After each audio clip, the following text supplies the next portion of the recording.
آخر کار سکندر اور اس کی ماں کو ان کے کیے کی سزا مل ہی گئی۔ سکندر کو اپنی غلطی کا احساس بھی ہو گیا اور اس نے حمزہ سے کہا کہ میں نے واقعی سب کے ساتھ بہت غلط کیا ہے، ہو سکے تو تم بھی معاف کر دینا اور میں علیزے سے بھی معافی مانگنا چاہتا ہوں۔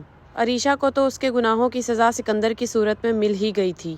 علیزے کو لگتا ہے کہ اس نے شاید بدلے کی آگ میں کچھ زیادہ ہی غلط کر دیا ہے، اس لیے وہ سکندر اور اس کی ماں کی بیل کروا دیتی ہے۔ وہ جب گھر چلے جاتے ہیں اور انہیں پتہ لگتا ہے کہ ان کی بیل کروانے والی علیزے ہے تو وہ حمزہ سے کہتے ہیں کہ کسی بھی طریقے سے علیزے کو ڈھونڈ کے گھر لے آؤ۔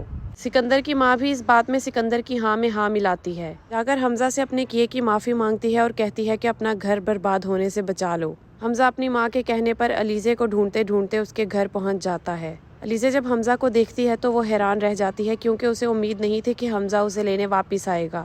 علیزے حمزہ کو لے کر گھر چلا جاتا ہے۔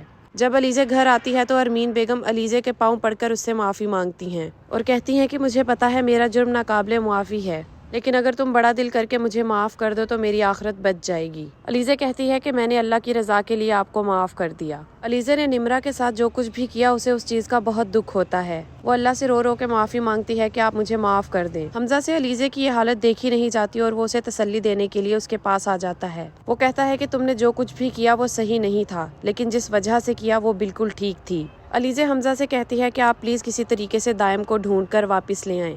نمرہ اور دائم دونوں بے قصور ہے، ان کا کوئی قصور نہیں۔ نمرہ دائم کے دیے ہوئے تحفے دیکھ رہی ہوتی ہے تو اسے اس میں سے ایک صفحہ ملتا ہے جس پہ دائم کا ایڈریس لکھا ہوتا ہے۔ وہ علیزے کو دائم کا ایڈریس دیتی ہے اور کہتی ہے کہ مجھے ابھی اس کے پاس لے جاؤ، اور فائنلی دائم اور نمرہ بھی ایک ہو ہی جاتے ہیں۔ علیزے کا بدلہ بھی پورا ہو چکا ہوتا ہے اور سکندر کی عقل بھی ٹھکانے آ جاتی ہے، لیکن سکندر شدید ریگریٹ میں ہوتا ہے جس کی وجہ سے وہ انوشے کی قبر پر جاتا ہے۔ تختی پر انوشے کا نام دیکھ کر سکندر کا دل بند ہونے لگتا ہے اور سکندر انوشے کی قبر پر ہی دم توڑ دے گا۔